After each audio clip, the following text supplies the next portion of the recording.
Okay, let's be honest. It's late, way too late. You know you should be asleep, but you're not.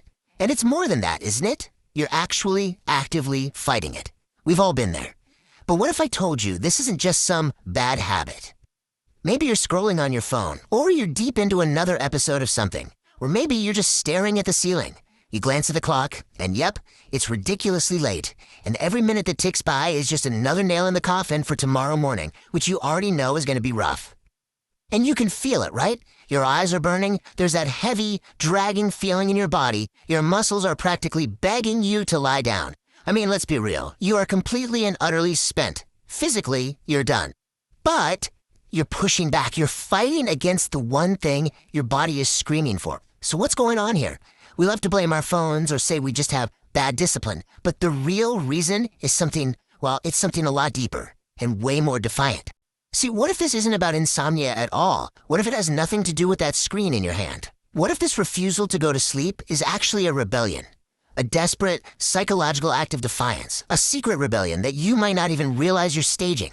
All right, so to really understand this midnight rebellion, we've got to rewind. We have to look at what happens long before your head even thinks about hitting the pillow. Because the root of this problem, it's not found at night. It's hidden in your day. I mean, just think about your day for a second. The alarm goes off, that's your first order. Then it's your boss, your clients, your family. It's just this constant stream of demands from other people. You spend 8, 10, maybe 12 hours answering to everyone else. Your time is almost never really your own, is it? You're just performing, reacting, with basically zero personal control.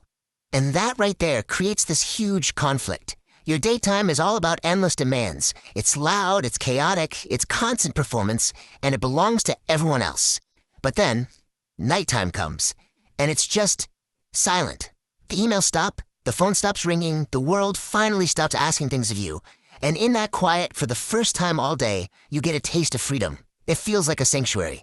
So, this whole desperate act of clawing back some time for yourself, this midnight rebellion, yeah, it actually has a name.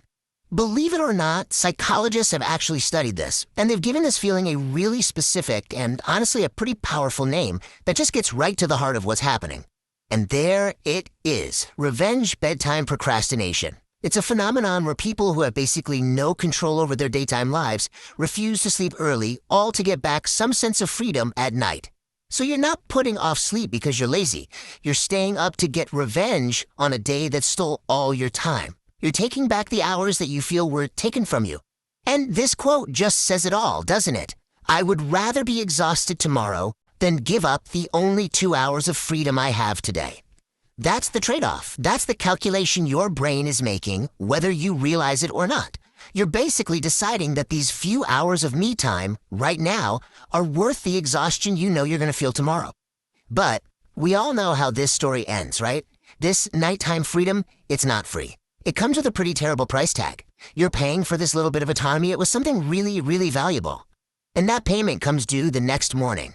You wake up feeling just awful, tired, foggy, full of regret. You swear to yourself, okay, tonight I'm going to bed early. But then the day happens all over again, and when night finally comes, that desperate need for freedom comes right back with it. And the whole cycle just starts over. And, to make things even worse, society tends to look at this and just call it a bad habit.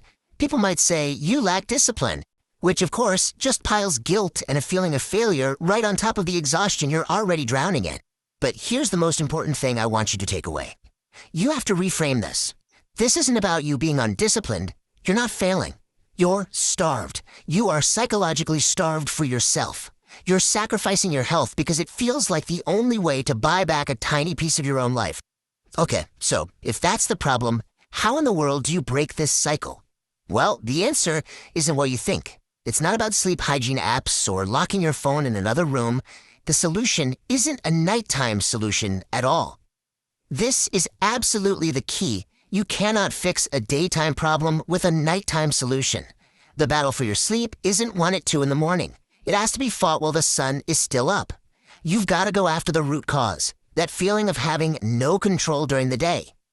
So what does that look like? It means you have to start stealing back little pockets of time during the day.